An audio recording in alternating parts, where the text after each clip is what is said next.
하나님께서 이스라엘 백성들을 출애굽하시기 위해 내리신 각각의 재앙들의 그 특징을 살펴보면서 이 재앙의 궁극적인 목적이 어떻게 연결되고 있는지를 살펴보고 있습니다. 첫 번째 기억나십니까? 나일강물이 피로 변한 것이고, 둘째는요 개구리, 셋째는 넷째는요 팔이죠. 오늘 다섯 번째 재앙입니다. 가축의 죽음입니다. 자, 1절을 보면요, 여호와께서 모세에게 이르시되 바로에게 들어가서 그에게 이르라 라고 말씀하고 있습니다. 하나님께서 모세에게 바로에게 들어가라 라고 명령하셨습니다. 그리고 그 명령의 내용은 무엇입니까? 내 백성 이스라엘, 내 백성을 보내라 라고 말씀하고 있습니다. 여기서 보내라 라는 것은요, 한 사람도 예외 없이 완전히 보내라 라고 말씀하신 것입니다. 그 이유가 무엇입니까? 그들이 나를 섬길 것이니라 라고 말씀하고 있습니다. 자, 여기에서 1인칭을 사용하고 있는데요, 하나님과 나와의 1대1 그런 깊은 관계를 의미하고 있다는 것입니다.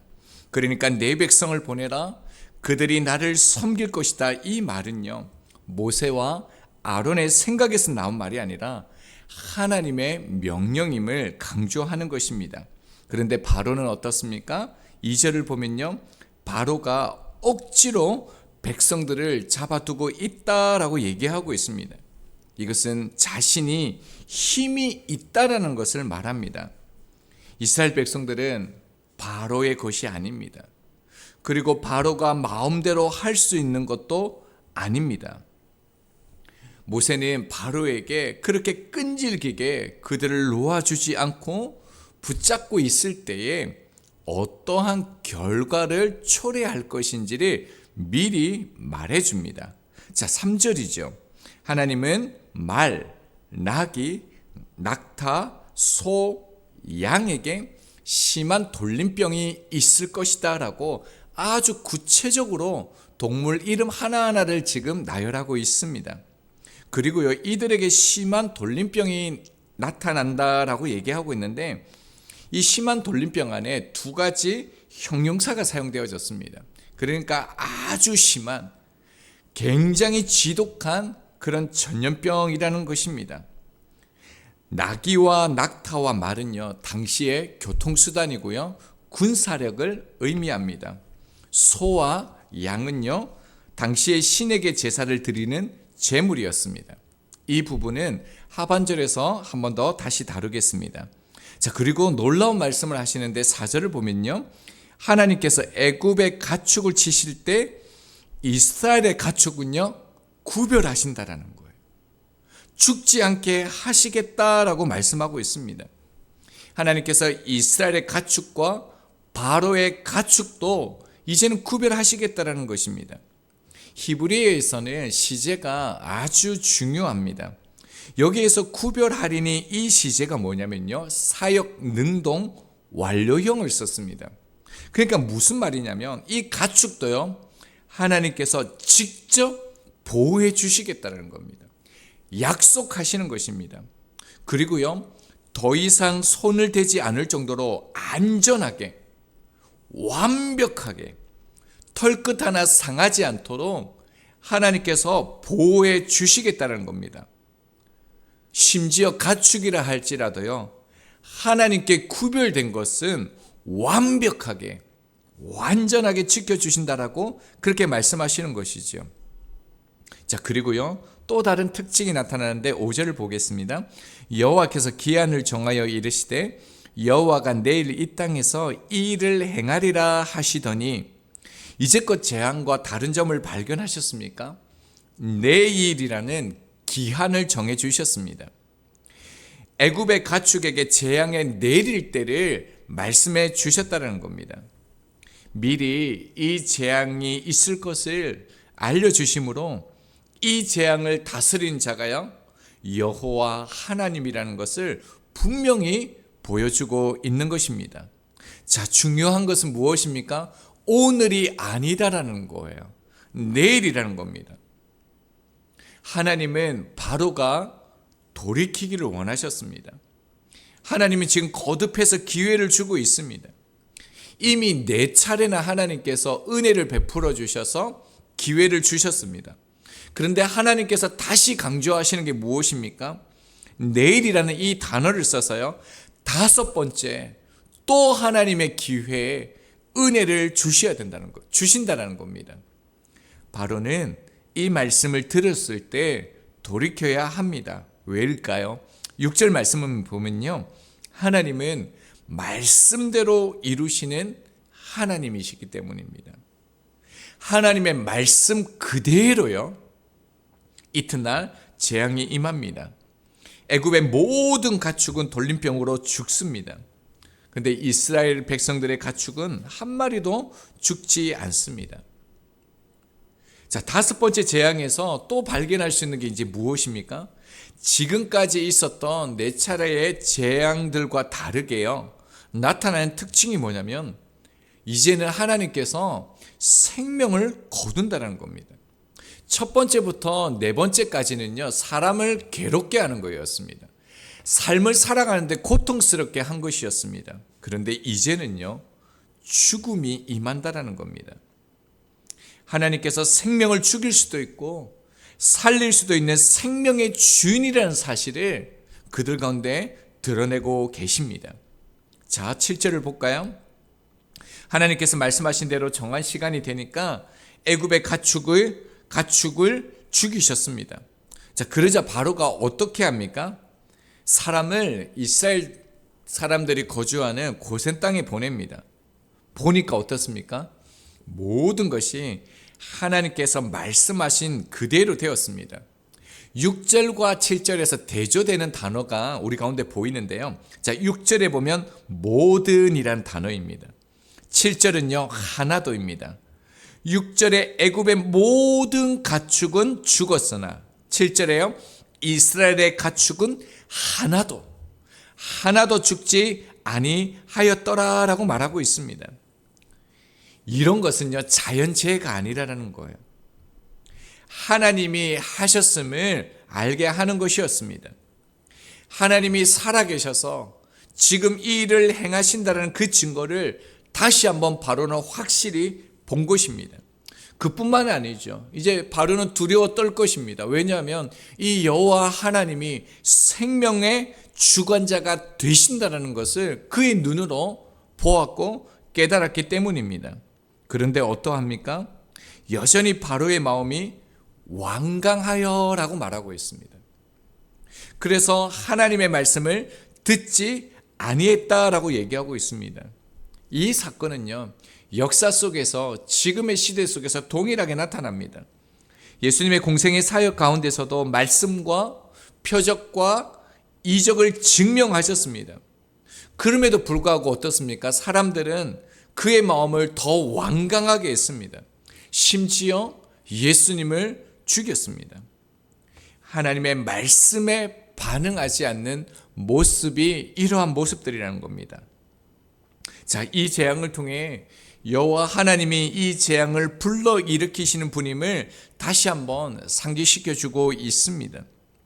본문에서는요, 이전 재앙에서 나타나지 않았던 여러 특징들을 보았습니다.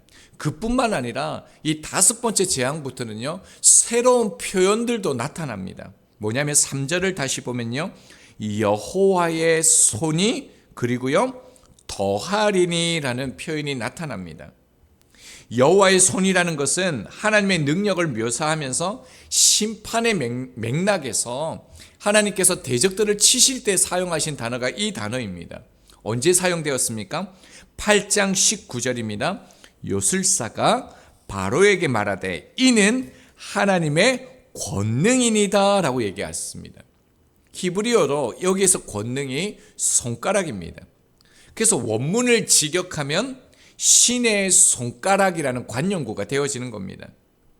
자, 앞서 3번째 재앙에서 요술사들이 이 재앙 앞에서 아무것도 할 수 없는 자신의 한계를 깨닫고요, 난 다음에 이것은 하나님의 권능이다 라고 말했는데요. 자, 이 표현이 이제는 어떻습니까? 직접적으로 나타납니다. 하나님께서 뭐라고 하셨다고요? 여호와의 손이 더하였다. 이제는 이 말씀을 그대로 계시하고 있다는 겁니다. 자, 이 여호와의 손이 어디에 더하였습니까? 3절을 보면요, 내 가축, 말, 나귀와 낙타와 소와 양에게 여호와의 손이 더하였다라고 얘기합니다. 짐승들 위에 가져올 것이다 라는 것입니다. 자, 이 짐승들은 교통수단이고 군사력임을 말씀드렸습니다. 그뿐만 아니라 신들을 상징합니다. 바로가 넷째 그 재앙에서 땅이 황폐해지자 애굽 땅에서 하나님께 제사를 드리라라고 했습니다. 그때 모세가 뭐라 했는지 한번 보겠습니다. 8장 26절을 보겠습니다. 8장 26절 하반절을 보면요, 우리가 만일 애굽 사람의 목전에서 제사를 드리면 그들이 그것을 미워하여 우리를 돌로 치지 아니하리까라고 얘기하고 있습니다. 왜 애굽 사람들이, 이스라엘 백성들이 제사를 지내는데 돌로 치겠습니까? 여기에 우상들의 형상이요, 동물의 형상을 하고 있기 때문입니다. 참 놀라운 것은 애굽의 신들의 얼굴들이요 다 동물이라는 겁니다. 그래서 이들은 동물을 신성시했습니다.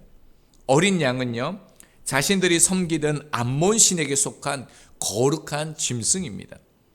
암소는요, 절대로 희생 제물로 제사로 사용할 수 없도록요 법령으로 제정되어져 있습니다. 다산의 신인 아피스입니다. 자, 그런데 이 우상의 신들, 동물의 신들을 위해 여호와의 손이 더하게 된다는 것은 무엇입니까? 그들이 섬기는 모든 동물의 신들에 대한 하나님의 심판과 저주라는 것입니다. 그리고요, 이 심판과 저주의 특징이 무엇입니까? 이전까지는 재앙을 통해 고통을 주었지만 모세의 강구를 통해서요, 이전으로 돌이켜줬습니다. 회복시켜줬습니다. 그런데 지금 다섯 번째 재앙부터는요, 죽음이라는 단어가 이제 등장하기 시작했다는 겁니다. 여러분, 이 재앙부터는요, 재앙의 결과가 돌이킬 수 없는 죽음입니다. 하나님께서 이미 이 재앙들을 말씀하시면서 이렇게 말씀하셨습니다. 출애굽기 7장 3절입니다. 내가 바로의 마음을 완악하게 하고 내 표징과 내 이적을 애굽 땅에서 많이 행할 것이다 라고 말씀합니다. 이 재앙이 뭐라는 겁니까? 심판인데 표징과 이적이라고 말씀하셨습니다. 여러분, 표징이라 말하는 것은 이 재앙이 가르치는 것이 있다라는 거예요. 이 재앙을 통해서 하나님께서 말씀하시는 게 있다라는 겁니다. 그게 무엇이라는 겁니까? 죽음이라는 겁니다. 여러분, 다섯 번째 이 재앙을 통해서 우리가 주목해야 될 것은 뭐냐면요, 바로가 말씀을 거역하고 있습니다. 말씀에 반응하지 않으므로 완악해진 결과가 무엇입니까? 고통과 이제는 가축의 죽음으로 나타나고요, 심지어 앞으로는 어떻습니까? 수많은 사람들이 죽게 되어진다는 것을 우리가 주목해서 보아야 될 필요가 있습니다. 한 개인의 범죄가요, 한 개인으로 끝나지 않습니다. 한 개인의 범죄가 계속적으로 지금 확장되어지고 있고 그 결과가 무엇이라는 겁니까? 죽음이라는 겁니다. 이 부분은 사실 저희에게 큰 짐이 되어집니다. 왜냐하면 이 사실은요, 창세기에도 드러나기 때문입니다. 선악을 알게 하는 그 열매를 먹은 아담에게 하나님께서 이렇게 말씀하셨습니다. 먹기 전에 이렇게 말씀하셨죠. 창세기 2장 17절입니다.